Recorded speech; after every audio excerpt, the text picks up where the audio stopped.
ఓం నమో భగవతే శ్రీ రమణాయ. చాలా సంతోషం నాయన. ముఖ్యంగా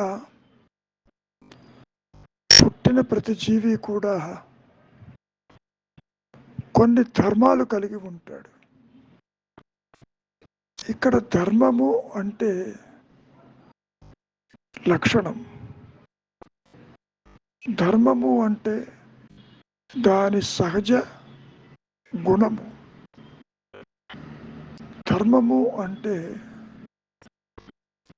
ఉన్న సత్యము, మార్పు లేనిది, కాలంతో పాటు మార్పు చెందనిది ధర్మము. దీన్ని సనాతన ధర్మం అంటూ చెప్పుకొచ్చారు. సనాతనము అంటే ఇది ఎప్పుడు మొదలైందో ఎవరికీ తెలియదని చెప్పటం. ఇది ఎవరి వల్లను తయారు చేసింది కాదని, ఎవరు ప్రోత్సహించింది కాదని, ఎవరు దీన్ని మొదలుపెట్టింది కాదని చెప్పటంలో ఉద్దేశ్యము ఇది తనకు తానుగా ప్రకాశిస్తున్నటువంటి ఏకైక సత్యస్థితిని సనాతనం అనేటువంటి మాటలతో ఈ మాయలో మనం చెప్పుకుంటాం. ముఖ్యంగా భగవద్గీతలో కూడా తీసుకుంటే కృష్ణ భగవానుడు అర్జునుడితో కొన్ని విషయాలను ప్రస్తావిస్తూ గతంలో కూడా ఈ సత్యాన్ని సూర్యుడికి చెప్పానన్నాడు. అదేమిటి, నువ్వు మొన్ననే కదా పుట్టింది, సూర్యుడికి ఎలా చెప్పావు? దాన్ని బట్టి ఏమర్థమైంది? దేహాత్మబుద్ధిలో ఉన్నాడని, అర్జునుడు పరిమితంగా ఉన్నాడని, తన స్వరూపం తెలుసుకోలేడని. అప్పుడు గీత మొత్తము చెప్పటం జరిగింది 700 శ్లోకాలలో. కర్తృత్వంతో ఉన్నాడు కాబట్టి కర్మయోగంతో మొదలైంది. సరే, మధ్యలో ఒక చోట స్వధర్మము పరధర్మం అంటూ చెప్పటం జరిగింది. ఏమిటి స్వధర్మము, ఏమిటి పరధర్మము అనేది కనుక మనం కాస్త సూక్ష్మంగా పరిశీలిస్తే, స్వధర్మము అంటే ఈ జీవుడి యొక్క సత్యస్థితి, సద్ధర్మము ఉన్నటువంటి అనంతమైన మార్పు లేని ఒక స్థితి అని అర్థం. మరి పరధర్మం అంటేను ఇదిగో దేహాత్మ బుద్ధి, నీవు కాని దానితో నీ ఉనికిని ఏర్పరచుకుని నేనంటే ఈ దేహమని, నేనంటే మనస్సుని, నేనంటే వ్యక్తినని, నేనంటే కర్తనని ఒక పరిమితమైన స్థితిలో దేహాత్మబుద్ధి కలిగి ఉండటమే పరధర్మము అంటూ కృష్ణ భగవానులు చెప్పటం జరిగింది. దాన్ని మనం ఏ విధంగా అర్థం చేసుకోగలం? దానికి రమణ మహర్షుల వారు ఒక సందర్భంలో ధర్మము అంటే నీ సహజత్వము, సరే అది నీకు తెలియకపోవచ్చు. కారణం, నామరూపాత్మకములు నీ సహజత్వం మీద ఆపాదించబడటం వల్ల నీకు అన్యచింతన ఏర్పడింది. సరే, ఈ ప్రకృతిలో పృథివీ, తేజో, వాయురాకాశాదులు ఉన్నాయి కదా, ఒక్కదాన్ని పరిశీలించు. నీటికి శీతల ధర్మము ఉన్నదా లేదా? ఎప్పుడైనా తడి ఆరిపోవటం అంటూ జరుగుతుందా? లేదు కదా. దాని అర్థం నీటికి శీతల ధర్మము. మరి అగ్ని సంగతికి వద్దాం. అగ్ని ఏం చేస్తుంది? ప్రకాశిస్తుంది. అంతేకాదు తనను చేరిన దాన్ని దహింపచేస్తుంది. అంటే దహించే ధర్మము, ప్రకాశించే ధర్మము మరి అగ్నికి ఉన్నాయి కదా. అవి కొత్తగా ఏమీ రావు. అది అగ్ని యొక్క లక్షణం. ఇందాక నీటి గురించి చెప్పుకున్నాం కదా, శీతలము, చల్లదనము అని దాని లక్షణమే కదా.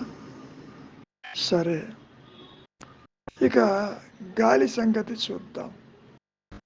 వాయువు ఎప్పుడైనా ఒక చోట మాత్రమే ఉంటుందా? లేదు కదా. చంచలంగా పోతూ ఉంటుంది కదా. ఈ ప్రకృతిలో కనపడుతున్నటువంటి సుగంధాలని, దుర్గంధాలని మోసుకుంటూ తనకు అంటకుండా వాటిని తీసుకుని పోతూ ఉంటుంది.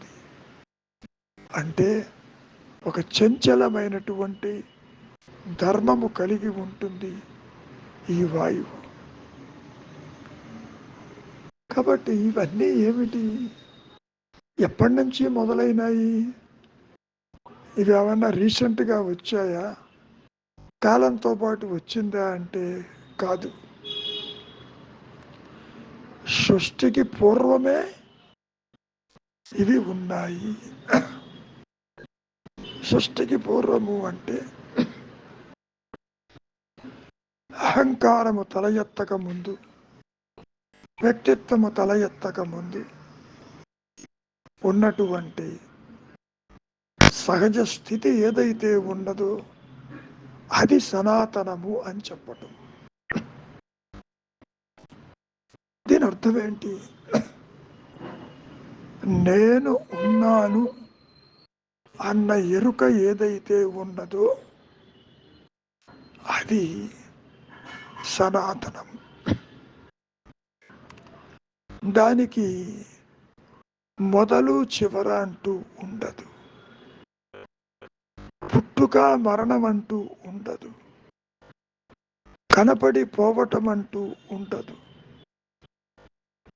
ఏ కాలముతోనూ అది ఎన్నడూ కూడా బాధితము కాదు. సూర్యుడిని తీసుకోండి. సూర్యప్రకాశము అనాది అయినది. ఎన్నో యుగాలు మారుతున్నప్పటికీ సూర్యకాంతిలో మార్పు లేదు కదా. అంటే సనాతనం అనే పదంలో అది మతము కాదు. మతం అనేసరికి మనస్సు ఏర్పరచుకున్న కొన్ని జీవన విధానాలు మనం మతం కింద చెప్పుకుంటాం. సత్యము ఏ మతానికైనా అతీతమైంది. మతము మానసికము. సామాన్యంగా ఈ మాయలో మనం ఏమనుకుంటాం?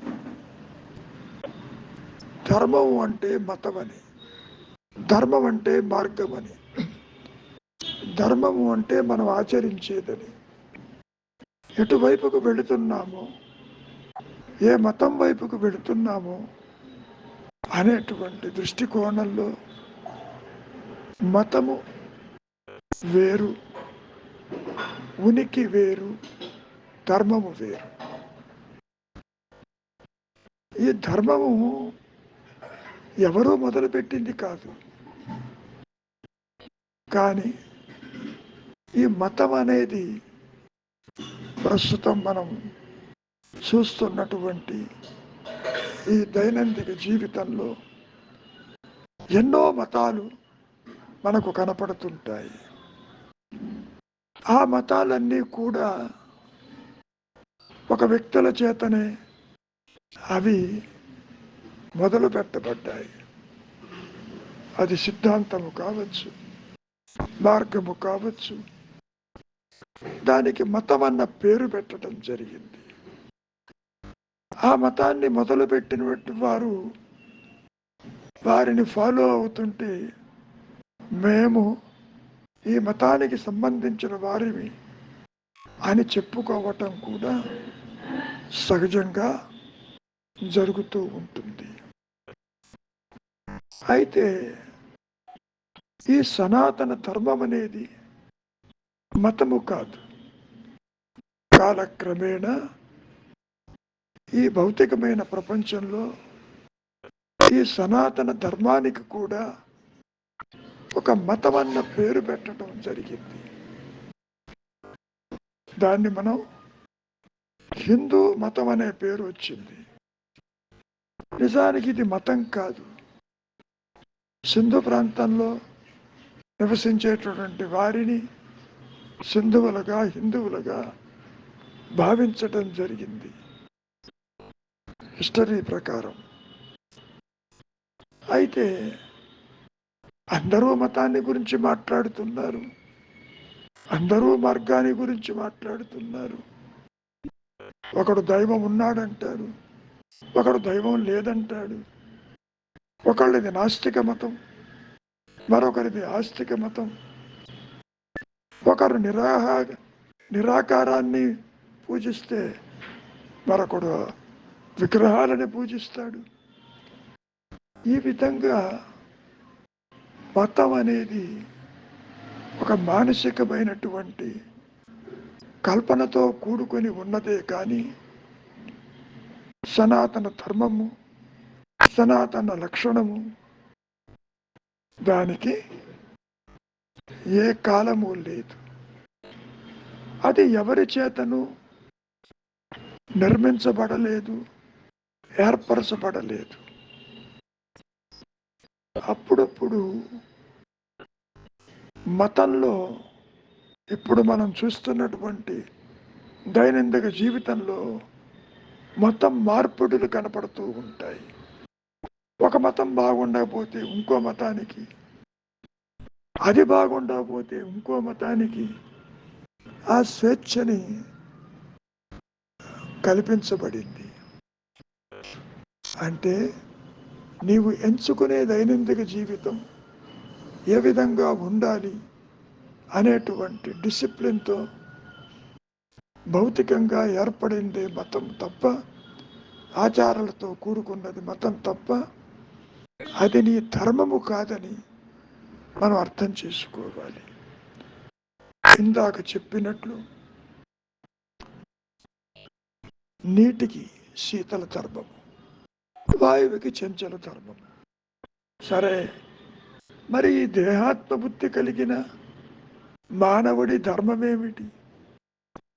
అదే ఆత్మధర్మము, అదే సనాతన ధర్మము.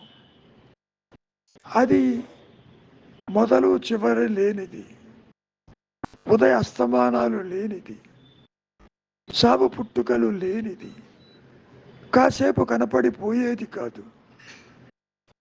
దృశ్య అదృశ్యములకు అతీతము, న్యాయ అన్యాయాలకి అతీతము, సత్య అసత్యములకు అతీతము, ఇంద్రియాలకి అతీతము, మనస్సుకి అతీతము. చూడండి, మరి జీవుడి యొక్క ధర్మము, దేహాత్మ బుద్ధి కలిగినటువంటి మాయాజీవుడి యొక్క ధర్మము ఆత్మే ధర్మము. అది సనాతన ధర్మము. అంటే దానికి మొదలెప్పుడైందో, ఎవరు చెప్పారు, ఎవరు సూచించారు, ఎవరు చేశారు అనేది ఈ మాయలో ఎవరికి తెలియదు. అంటే ఒక అనంతమైన దానికి మొదలు ఎలా పెట్టగలం, మొదలు ఉందని ఎలా చెప్పటం, ఇది ఎవరి వలన కనిపెట్టారని చెప్పటం కుదరదు కదా. ఎలాగైతే ధర్మము దాని సహజ లక్షణము ఆత్మ యొక్క ధర్మము జ్ఞాన వృత్తి చేత తనకు తానుగా ఉన్నానన్న ఎరుక చేత అది ఒక్కటి మాత్రమే ప్రకాశిస్తూ అనంతంగా పరిధులు లేక అవధులు లేక తనకు తానుగా ఉన్నటువంటిది సనాతన ధర్మము. అయితే కాలక్రమేణా అటువంటి జీవన విధానాన్ని దైనందిక జీవితంలోకి తీసుకురావటానికి కొందరు దాన్ని ప్రోత్సహించారు, ఒక డిసిప్లిన్ తీసుకువచ్చారు, ఒక జీవన విధానాన్ని తీసుకువచ్చారు. ఈ సనాతన ధర్మం అనేది మతము కాదు, అది ఒక జీవన విధానము. 1914 సంవత్సరంలో బెనారస్ హిందూ యూనివర్సిటీలో దీని మీద తీవ్రమైనటువంటి అధ్యయనం జరిగినప్పుడు సనాతన ధర్మము అనేటువంటి ఒక విషయాన్ని విస్తారంగా చర్చించి అది ఏ విధంగా ఉంటుందని వారు మతం పేరిట దాన్ని సూచించటం జరిగింది. అది గ్రంథస్థమైంది, ముద్రించడం జరిగింది. అది దానికి రాకముందు కూడా అది ఉన్నది, కానీ అందులో 300 పుటలకు పైన ఎటువంటి విధానము కలిగి ఉందో, ఎటువంటి జీవన విధానం ఉన్నదో సుస్పష్టంగా దాన్ని చర్చించడం జరిగింది. అది కూడా దీనితో పాటు ఇస్తున్నాను, పరిశీలించండి. అది PDF రూపేణ ఉంటుంది. అందులో ఎన్నో అంశాలు కూడుకొని ఉంటాయి. ముఖ్యంగా గ్రహించవలసింది, నీవు ఆచరించినా ఆచరించకపోయినా నిన్ను వెలివేసేవాడెవడు ఉండడు. నీవు ఏ దేవుణ్ణి పూజించినా ఎందుకు పూజిస్తున్నావని అడిగేవారు ఉండరు. చూడండి ఎటువంటి స్వేచ్ఛ కలిగి ఉందో ఈ సనాతన ధర్మం అనేటువంటి మతం అన్న పేరులో. నిజానికి ఇందాక చెప్పినట్టు సత్యము మతానికి అతీతము. ఆ సత్యస్థితిలో నీవుగా ఉన్నావన్న సంగతి అనుగ్రహము చేత అదిగా ఉండటానికి, జనన మరణాలకి దూరమై మాయను జయించటానికి ఏర్పడినదే ఈ మతమని చెప్పుకోవచ్చు. అసలు మతం అన్న పేరు సరి అయినది కాదు, అది ఒక జీవన విధానం. ఇందాక చెప్పినట్టు సత్యము సృష్టికి పూర్వమే ఉన్నది. అహంకారము తల ఎత్తక ముందు ఉన్నది అహంస్ఫురణే, అది సనాతనము. అది దేనితోనూ కలవదు. సనాతనము అంటే ఏ ఒక్క యుగంలోనూ ఏ ఒక్క కాలంలోనూ అది ఉండి అదృశ్యమైంది కాదని చెప్పటానికి సనాతనం అనే పదం తప్ప వేరు మార్గము లేదు, వేరు సూచన లేదు. సత్యాన్ని ఏ విధంగా మనం ఈ మాయలో చెప్పుకోవచ్చును అన్నప్పుడు ఉన్నది అదేను. స్వయం ప్రకాశమై తన ఉనికిని తానుగా గుర్తించుకోగలిగిన సామర్థ్యము ఒక్క సనాతనమైన ఆత్మకే ఉన్నది. అది ఎప్పటి నుంచి వచ్చిందో ఎవరికీ తెలియదు. చాలా విశిష్టమైనది, విశేషమైనది. దానికి అన్యత్వము లేదు. తీరా చూస్తే అందులో ఏదీ లేదు. చాలా విచిత్రంగా ఉంది. ఇక్కడ ద్వైతంలో దేహాత్మబుద్ధి కలిగినప్పుడు నీకు అంతా అన్యమే కదా. దేహము, సంసారము, జగత్తు, ఈశ్వరుడు. మరి దీనికి ఆధారం ఏమిటి? అదే సనాతనం, అదే ఎరుక, అదే జ్ఞానము, అదే ఉన్నానన్న అనంతత్వమైన ఎక్సిస్టెన్స్. కనపడిపోయేది కాదు అని మనం చెప్పటంలో ఉద్దేశ్యం ఉన్నదే సనాతన ధర్మమని, లేనిది, ఉనికి లేనిది మనం అనుకునే ద్వైతంలో చూచే దృశ్యాలు, ఆచరించే ఆచారాలు, వాటికి ఉనికి లేదు. అవి పూర్తిగా మనోకల్పితములు. అవి వ్యక్తిత్వంతో కూడుకుని ఉన్నాయి. ఒక రకంగా చెప్పాలి అంటే అజ్ఞాన జనితములు. అజ్ఞానము అంటే జ్ఞాన శూన్య స్థితి అని మనం చెప్పుకోవచ్చు. మరి జ్ఞానానికి శూన్యం ఉంటుందా? ఉంటది కదా. కాబట్టి అజ్ఞానమే లేదు, ద్వైతమే లేదు, పుట్టుక లేదు, మరణము లేదు, బంధము లేదు, మోక్షము లేదు.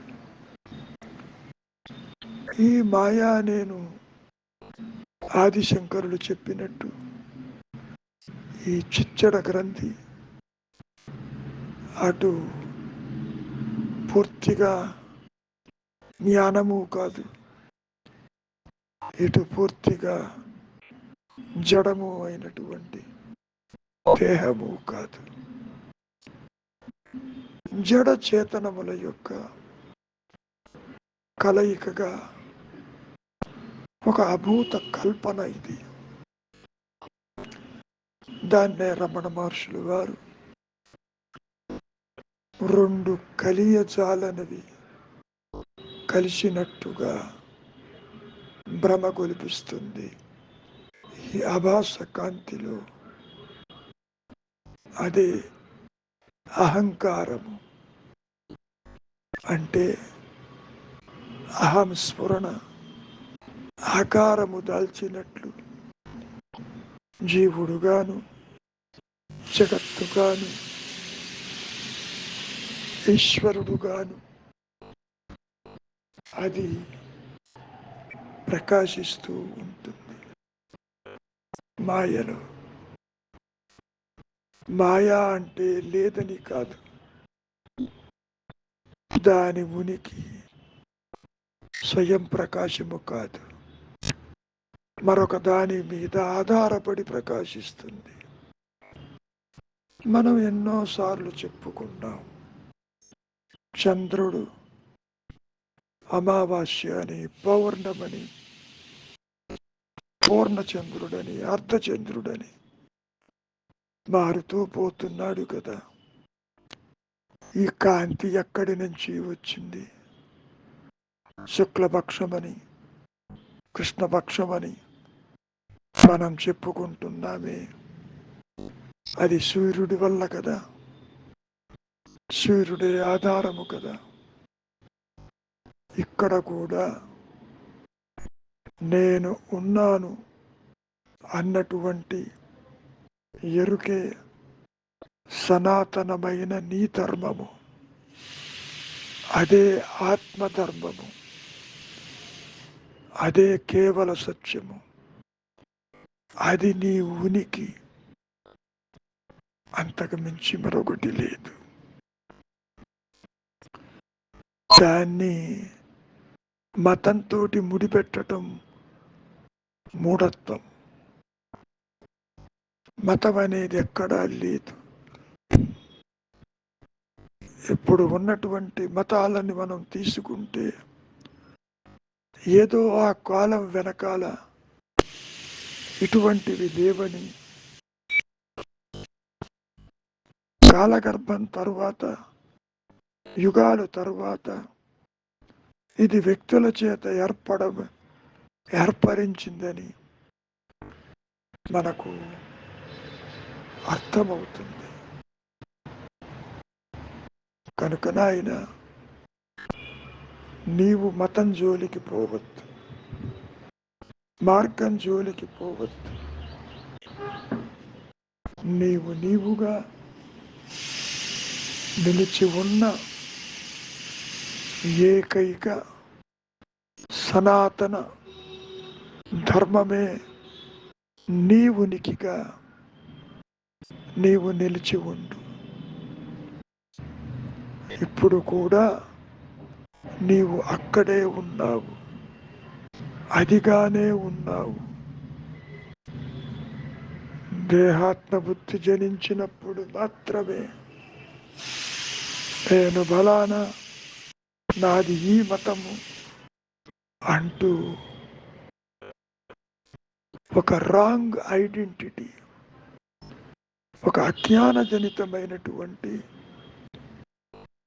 స్థితి ఈ మాయలో ఏర్పడింది కదా. అందుకని దీనికి విరుగుడు ఏది? మౌనము. నీవు దేహము కాదని, నీవు దేహివని, దేహము కలిగినంత మాత్రాన నీవు దేహం ఎట్లా అవుతావు? నీ ఉనికి, నీ సనాతన ధర్మము అది దేనితోనూ కలవదు. అంతవరకు దేనికి? కాసేపు నీవు నిద్రపోతుంటే దేహస్మరణ కానీ, సాంసారిక స్మరణ కానీ, జగద్భావన కానీ, మరి నీకు ఆ నిద్రావస్థలో ఉన్నదా? లేదు కదా. దీని అర్థం ఏమిటి? నీ సహజత్వము నిద్రలో ఉన్నదని, అదే ఆత్మస్థితి అని, అదే సనాతనమని. నాయన, విచారించు. నీకు దుఃఖం ఎందుకు కలుగుతుంది? అవిచారం వల్ల. యోగ వాసిష్టంలో వశిష్ఠుల వారు రాముల వారికి ఇదే విషయాన్ని ప్రస్తావిస్తూ, జీవుడికి దుఃఖం ఎందుకు వస్తుందన్నప్పుడు అవిచారం వల్ల. నీవే ఆత్మవై ఉంటూ దేహము నీవు అనుకోవటం వల్ల ఇన్ని కష్టాలు ఏర్పడుతున్నాయని చెప్పటం జరిగింది. మాయను దాటాలి అంటే కృష్ణ పరమాత్మ కూడా నన్ను శరణుజొచ్చిన వారికి ఈ మాయ ఏమీ చెయ్యదని చెప్పటం జరిగింది కదా. నన్ను అంటే సనాతనమైన నా ధర్మాన్ని, నా రూపాన్ని, నా ఉనికిని నీవు శరణుజొచ్చు అని అర్థం. నీవు గురువుకి శరణాగతి అన్నా, భగవంతుడికి శరణాగతి అన్నా, దైవానికి శరణాగతి అన్నా, చివరికి నీ ఆత్మకే నీవు శరణాగతి అన్నమాట ఎంత విచిత్రంగా ఉందో చూడండి. ఎవరి తమ ఆత్మకి ఎలా శరణాగతి అవుతారు? కారణం ఉన్నది ఆత్మ కాబట్టి, ఉన్నది సనాతనం కాబట్టి, ఉన్నది నీ సహజ ధర్మం కాబట్టి, ఒక్క మౌనము చేత, ఒక్క అంతర్ముఖం చేత, ఒక్క చింతా విహీనం చేత నీ స్వధర్మాన్ని నీవుగా నిలిచి ఉంటావని ఇక్కడ మనం చెప్పుకోవచ్చు. ధర్మో రక్షతి రక్షిత అనే మాటలు వేదాంత సారము అందరికీ తెలిసినది. ఇక్కడ ధర్మము అంటే నీవుగా ఆత్మగా ఎరుకగా నిలిచి ఉన్న స్థితిలో జీవభావన ఎక్కడ, జనన మరణాలెక్కడ, బంధం ఎక్కడ, మోక్షం ఎక్కడ? కాబట్టి సనాతనమైనది, ఉదయ అస్తమానాలు లేనిది, మతిమరపు లేనిది, కనపడిపోయేది కానిది నీ సనాతన ధర్మమని, ఆత్మ అని సూచించటమే ఈ సనాతన ధర్మం యొక్క ఉద్దేశ్యము. అంతకు మించి మరొకటి లేదు. మనస్సులో సంకల్పాలు తల ఎత్తకుండా తీవ్ర వైరాగ్యముతో ప్రాపంచిక విషయ వాసనల యందు దోష దర్శనం చేసి ఈ అహంకారాన్ని అటు పోనివ్వకుండా దాని మూలంలో నిలిపి ఉన్న స్థితిలో అనుగ్రహము చేత ఆత్మ తనకు తానుగా ప్రకాశిస్తున్న సంగతి ఆత్మకే తెలుస్తుంది, జీవుడికి తెలియదు. జీవుడు ఒక ఊహా వస్తువు. సర్పరచ్చు భయభ్రాంతిలో పాముకు తెలుస్తుందా తాడొకటి ఉన్నట్టు, ఇక్కడ కూడా ద్వైత జ్ఞానము అంతరించిపోతుంది. ఈ విషయం కూడా మహర్షిని అడిగారు కదా. సెల్ఫ్ రియలైజేషన్తో, సనాతన ధర్మమైన ఆత్మ ప్రకాశంతో నాకు వచ్చే లాభం ఏమిటి అన్నప్పుడు నీకు ఇంకా జనన మరణాలు ఉండవు అంటూ సూచించారు. మంచిది. ఉన్నది సనాతన ధర్మమైన అహం స్ఫురణ మాత్రమే. లేనిది జీవుడు, జగత్తు, ఈశ్వరుడు, మతములు, గతములు, కాలము అవి లేవు. పూర్తిగా కల్పనలు, మానసికమైనవి, మనస్సుకి అతీతమైనది ఆత్మస్థితి. మంచిది. మౌనమే నీ సహజత్వము, మౌనమే నీ సనాతన ధర్మము, మౌనమే ఉన్నానన్న ఎరుక జ్ఞాన వృత్తి చేత అది అనంతంగా ప్రకాశిస్తూ ఉన్నది. అది తప్ప వేరు సృష్టి లేదు.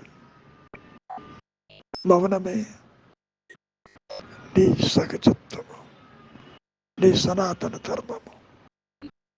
మంచిది. ఊరక ఉండుటే శ్రేయోదాయకం.